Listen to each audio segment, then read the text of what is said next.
नमस्ते दोस्तों और स्वागत है आप सभी का साइंस बिहाइंड थिंग्स चैनल पर। आज हम बात करने वाले हैं एक ऐसी चीज के बारे में जो हम रोज यूज करते हैं लेकिन कभी रुक के सोचते नहीं कि ये एक्चुअली काम कैसे करती है। जी हाँ दोस्तों, इंटरनेट। सोचो, सुबह उठते ही व्हाट्सएप चेक करना, यूट्यूब पे वीडियो देखना, इंस्टाग्राम स्क्रॉल करना, फैमिली से वीडियो कॉल, ऑनलाइन शॉपिंग और कभी-कभी बस बोर होके मीम्स देखना। इंटरनेट के बिना आज की लाइफ ऑलमोस्ट इम्पॉसिबल हो गई है। लेकिन एक सिंपल सा सवाल, जब आप एक मैसेज भेजते हो या गूगल पे कुछ सर्च करते हो तो पर्दे के पीछे होता क्या है? आपका मैसेज सीधा सामने वाले के फोन पे कैसे पहुंच जाता है?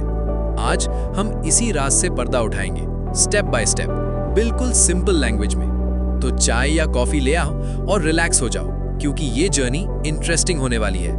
सबसे पहले बिल्कुल बेसिक से शुरू करते हैं। सोचिए, आप अपने मोबाइल या कंप्यूटर पर बैठे हो। ये डिवाइस होता है क्लाइंट। क्लाइंट का मतलब जो रिक्वेस्ट भेजता है।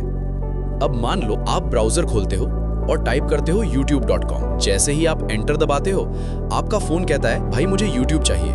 लेकिन दिक्कत ये है, YouTube कोई इंसान नहीं है, वो एक दूसरे कंप्यूटर पर होता है जो दुनिया के किसी कोने में रखा होता है। उस कंप्यूटर को कहते हैं सर्वर।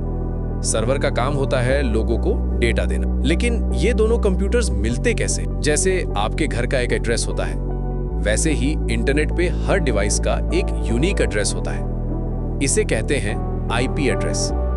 आईपी एड्रेस बिल्कुल फोन नंबर जैसा होता है, हर डिवाइस का अलग अलग।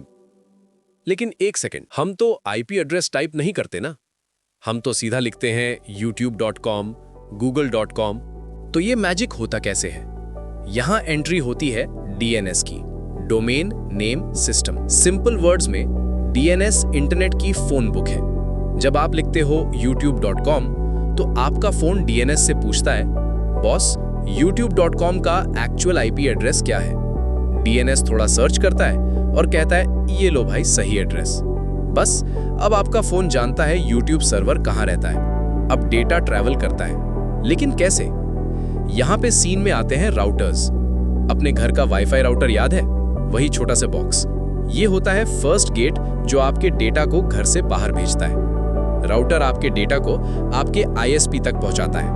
आईएसपी मतलब जियो, एयरटेल, वोडाफोन, बीएसएनएल।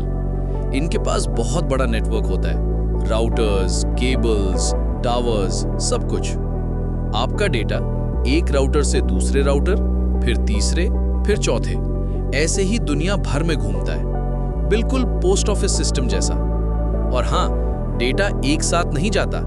जब आप कोई मैसेज, फोटो या वीडियो भेजते हो तो वो एक बड़ा पीस नहीं होता, उसे तोड़ दिया जाता है छोटे छोटे पार्ट्स में। इन्हें कहते हैं डेटा पैकेट्स।